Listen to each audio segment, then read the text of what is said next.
At 10 a.m. on March 14th, several hundred students from Hamilton Southeastern High School stood up and walked out of class and congregated within the main gymnasium. Students did this in honor of the victims of the Parkland shooting and to create a meaningful conversation about school safety.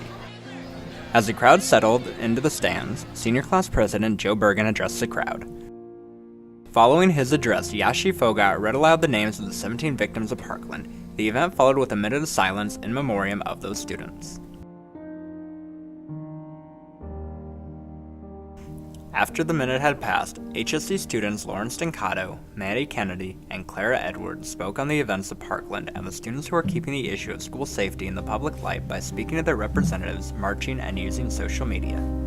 Joe Bergen came back to give some closing statements, and the stadium's emptied as students went to sign a banner that will be sent to Stoneman Douglas High School to show our support.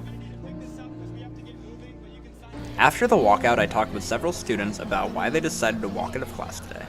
Because I think that everyone's voice needs to be heard, and this is a great way for students to show peaceful demonstration of their beliefs. I came down here because the First Amendment of the Constitution is not there to look pretty, it's there for us to use it and speak out about what we believe in, but it can't stop now, and we have to write our senators and our representatives and make sure this conversation keeps happening.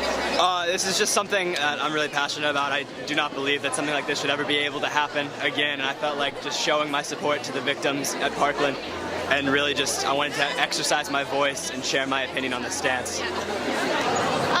So it's not only, well, it is very important that we stand up against gun violence in schools, but also I came down to be a part and see the change of the youth of America. I think it's so exciting that we are passionate about this, and I really think that now we shouldn't let this passion die, and we should contact our representatives. I know I have. And tell them what you believe, and also register to vote. Finally, I talked with the student organizers of the event to get their thoughts and opinions of how the event went.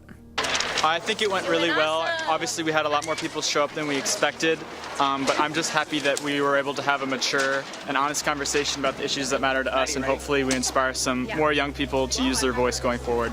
I did not expect more than a couple rows of people. I was so surprised with the turnout, and makes me really hopeful that so many students would show out to something like this. So I'm really excited that all of these students are getting involved and speaking out for what they believe in. I think it went really well. There was a lot of nerves, and we were hoping there wouldn't be any conflict, and it went so smoothly. There was no conflict.